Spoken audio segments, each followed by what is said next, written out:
ਅਗਲੀ ਖਬਰ ਦੇ ਵੱਲ ਵਧੀਏ ਸ਼ਰਮਾ ਜੀ, ਤੇ ਗੱਲ ਕਰੀਏ ਪੰਥਕ ਸਿਆਸਤ ਦੀ ਵੀ। ਸੁਖਬੀਰ ਦੇ ਬਹਾਨੇ ਮਾਨ ਸਾਹਿਬ ਤੇ ਧਾਮੀ ਸਾਹਿਬ ਫਿਰ ਕਹਿੰਦੇ ਆਮੋ ਸਾਹਮਣੇ ਹੋਏ ਨੇ। ਦੇਖੋ, ਵੈਸੇ ਤਾਂ ਗੁਰਬਾਣੀ ਦੇ ਪ੍ਰਸਾਰਨ ਨੂੰ ਲੈ ਕੇ, ਉਸ ਚੈਨਲ ਦੇ ਮਾਮਲੇ ਨੂੰ ਲੈ ਕੇ, ਜੀ। ਹੈ ਨਾ, ਉਹੀ ਲਗਾਤਾਰ ਹੀ ਆਮੋ ਸਾਹਮਣੇ ਚੱਲੇ ਆ ਰਹੇ ਨੇ। ਕਈ ਵਾਰ ਤਾਂ ਤਿਕੋਣਾ ਵੀ ਰੂਪ ਬਣਦਾ ਰਿਹਾ ਕਿ ਰਾਜਪਾਲ ਬਣਾਮ, ਭਗਵੰਤ ਬਣਾਮ, ਧਾਮੀ ਹੋ ਰਹੀ ਹੈ ਨਾ। ਜੀ। ਸੋ ਇਹ ਸਾਰਾ ਮਾਮਲਾ ਵੀ ਬਣਦਾ ਰਿਹਾ, ਪਰ ਹੁਣ ਸੁਖਬੀਰ ਬਾਦਲ ਹੋਰਾਂ ਦੇ ਪਿਛਲੇ ਦਿਨੀ ਇੱਕ ਬੋਲਾਂ ਨੂੰ ਲੈ ਕੇ ਮਾਮਲਾ ਸਾਹਮਣੇ ਆਇਆ। ਠੀਕ ਹੈ। ਸੁਖਬੀਰ ਬਾਦਲ ਨੇ ਪਿਛਲੇ ਦਿਨੀ ਹੜ੍ਹ ਪੀੜਤਾਂ ਦੇ ਮਾਮਲੇ 'ਚ ਕਿਹਾ ਕਿ ਸ਼੍ਰੋਮਣੀ ਕਮੇਟੀ ਬਹੁਤ ਸੋਹਣੀ ਸੇਵਾ ਨਿਭਾ ਰਹੀ, ਬਿਲਕੁਲ ਨਿਭਾ ਰਹੀ ਹੈ, ਇਹ 'ਚ ਕੋਈ ਸ਼ੱਕ ਨਹੀਂ। ਹਾਂ ਠੀਕ ਹੈ, ਪ੍ਰਸ਼ਾਸਨ ਵੀ ਆਪਣੇ ਪੱਧਰ ਤੇ ਕੰਮ ਕਰ ਰਿਹਾ, ਪਰ ਸਮਾਜਿਕ ਸੰਗਠਨ ਵੀ ਅਹਿਮ ਭੂਮਿਕਾ ਨਿਭਾ ਰਹੇ ਨੇ। ਪਿੰਡਾਂ ਦੇ ਲੋਕ ਆਪ ਮੁਹਾਰੇ ਅਜੇ ਵੀ ਸੇਵਾ 'ਚ ਜੁਟੇ ਨੇ, ਤੇ ਉਹਦੇ ਨਾਲ ਕਿਤੇ ਨਾ ਕਿਤੇ ਐਸਜੀਪੀਸੀ ਨੇ ਵੀ ਵੱਡਾ ਯੋਗਦਾਨ ਪਾਇਆ ਤੇ ਲਗਾਤਾਰ ਪਾ ਰਹੀ ਹੈ।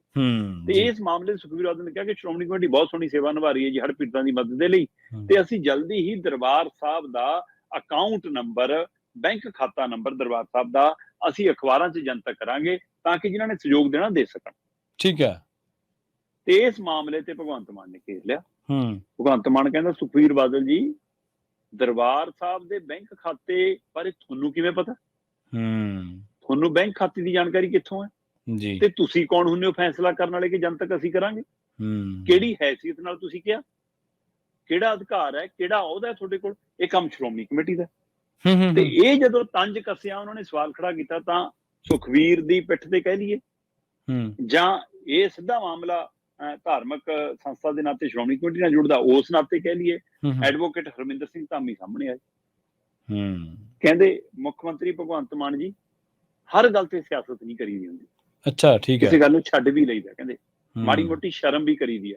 ਇਸ ਮੌਕੇ ਹੜ੍ਹ ਪੀੜਤਾਂ ਨੂੰ ਸਰਕਾਰ ਦੀ ਲੋੜ ਹੈ, ਉੱਥੇ ਜਾ ਕੇ ਕੰਮ ਕਰ ਲਓ, ਪੰਜਾਬ ਦੇ ਮਸਲੇ ਨੂੰ ਹੱਲ ਕਰੋ। ਸਰਕਾਰ ਦਾ ਕੰਮ ਐ ਨਹੀਂ ਹੁੰਦਾ ਕਿ ਗੱਲ ਤੇ ਲੋਕਾਂ ਦੀ ਗੱਲ ਸੁਣ ਕੇ ਬੋਲੀ ਜਾਣਾ, ਉਹ ਕੰਮ ਵੀ ਕਰੋ, ਕਹਿੰਦੇ। ਅੱਛਾ। ਐਡਵੋਕੇਟ ਹਰਮਿੰਦਰ ਸਿੰਘ ਧਾਮੀ ਕਹਿੰਦੇ 550 ਸਾਲੇ ਦੇ ਦੌਰਾਨ ਅਸੀਂ ਦਰਬਾਰ ਸਾਹਿਬ ਦਾ ਨੰਬਰ ਜਨਤਕ ਕੀਤਾ। ਠੀਕ ਹੈ। ਤੇ ਜੇ ਜਨਤਕ ਕੀਤਾ ਤਾਂ ਉਹਦੀ ਜਾਣਕਾਰੀ ਸੁਖਬੀਰ ਨੂੰ ਵੀ ਹੋਣੀ। ਤੇ ਜੇ ਉਹਨਾਂ ਨੇ ਇਹ ਗੱਲ ਕਹਿਤੀ, ਇਹ 'ਚ ਕੀ ਗਲਤ ਹੈ ਜੀ? ਕਹਿੰਦੇ ਇਹ ਸੁਝਾਅ ਵੀ ਹੋ ਸਕਦਾ, ਜੋਈ ਵੀ ਹੋ ਸਕਦੀ ਹੈ, ਤੇ ਇਸ ਲਈ ਕਹਿੰਦੇ ਜੀ ਇਹ ਗਲਤ ਨਹੀਂ ਗਾ। ਹੁਣ ਉਹਦੀ ਪਿੱਠ ਤੇ ਖੜੇ ਨੇ।